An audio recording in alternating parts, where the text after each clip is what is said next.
So I am here with Mr. Vinayak sir, very dear person to me, and we are going to talk about the project that Mr. Vinayak has developed for the North Karnataka region, that is CAN, for which they have received a financial support from Government of Karnataka also. So here, Mr. Vinayak will be the right person to inform us more about the CAN project, sir. Please, could you please tell me in brief, that what does the CAN does and how you are working towards supporting in this region?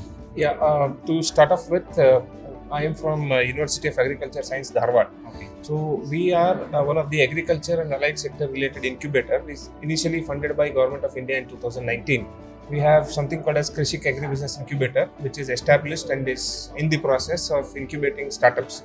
So till date, we have incubated around 92 startups with an amount of 10.5 crores. And we have also released around 7.5 crores. And recently, we were being sanctioned with Karnataka Accelerator Network, which is one of the initiative of Government of Karnataka under KDEM, that is Karnataka Digital Economy Mission. So they have identified some clusters, including Bangalore, Mysore, and the mentor accelerators are from Bangalore. And they have also identified this Hubli Dharwad Belgaum cluster, for which Astra, that is Association for Startup in Technology Refinement in Agriculture, has got the Karnataka Accelerator Network to implement this particular project in Hubli, Dharwad and Belgaum cluster. So this Karnataka Accelerator Network will now try to focus on getting the startups from this region to get trained, mentored, as well as get some financial support by the government, as well as connect them to the angel or venture capitalist and to promote their business to the next level.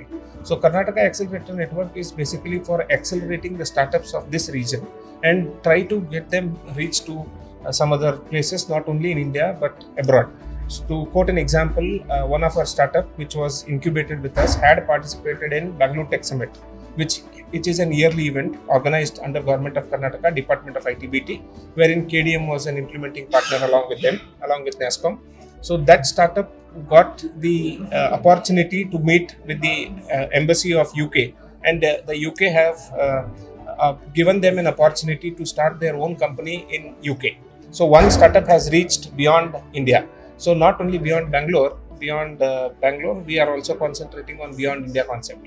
Right, so acceleration for startups is very much required in this tier 2 cities, for which KDM is taking an extra mile, extra effort to promote this ecosystem in the clusters like Hubli, Dharwad, Belgaum, Bangalore and Mysore. So this is what I would like to highlight on the innovation and entrepreneurship ecosystem in tier 2 city supported by KDM through CAN.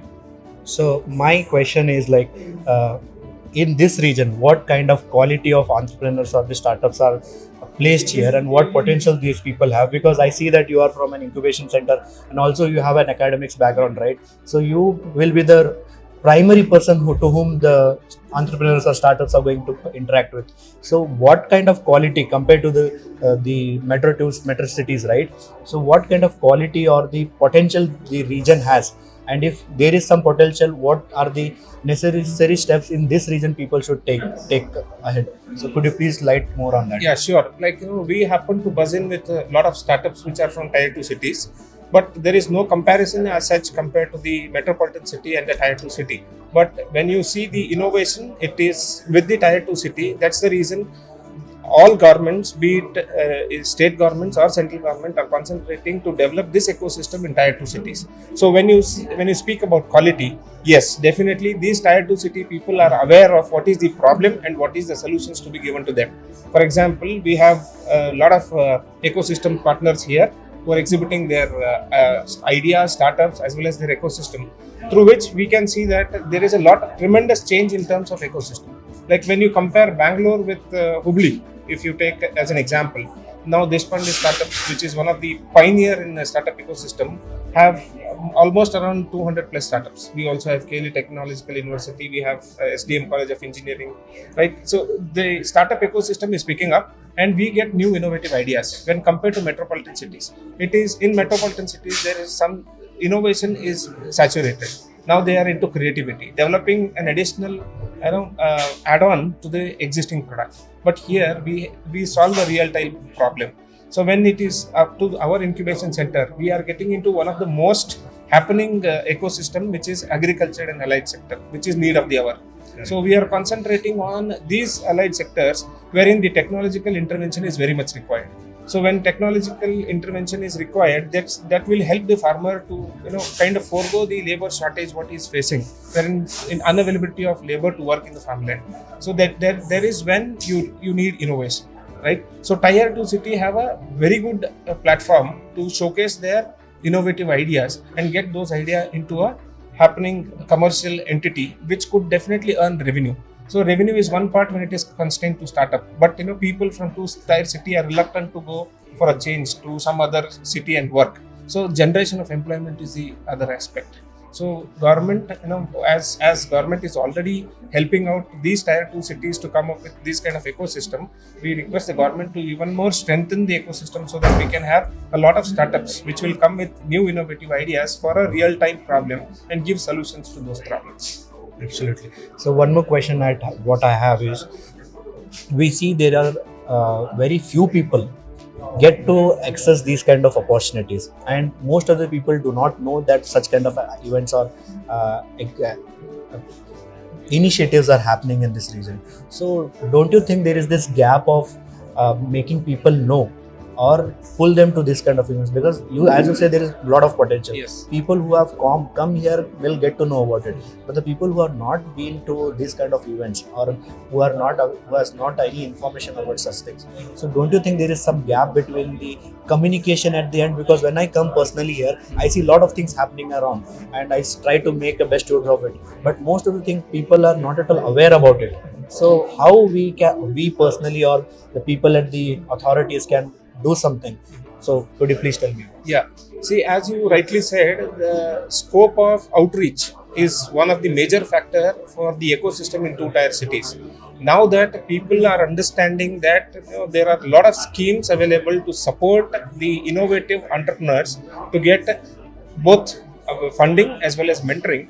So there has to be a lot of outreach done by each incubation, and it has to be like we have to unite ourselves, not that we have to be standalone incubator who has to promote only our incubation. Correct. If the two-tier city ecosystem players unite together and formulate one kind of a strategy where I being an incubator in agriculture sector, if I get any application in technology, I should be able to collaborate, agree with technology and come up with a new innovation. So that is where we should be having an unique idea of collaborating and delivering. So that would be one strategy. The other strategy would be concentrating on conducting these kind of events very often, rather than once in a year or once in 6 months or once quarterly. There has to be an event every month where startups should gather together, exchange their views, exchange their ideas, innovativeness, and try to get what best they could do for the near future of developing this kind of ecosystem in a tier 2 city. Much deep, full insight that I have received from Mr. Vinayak sir. I am so privileged and happy that I am sharing this mic with you. Thank you. And you have put on a lot of most important concerns which we have raised, and you are doing a good job, sir. Personally, I really like you for your work. So thank you so much for this. Thank mic. you. Thank Yeah. you.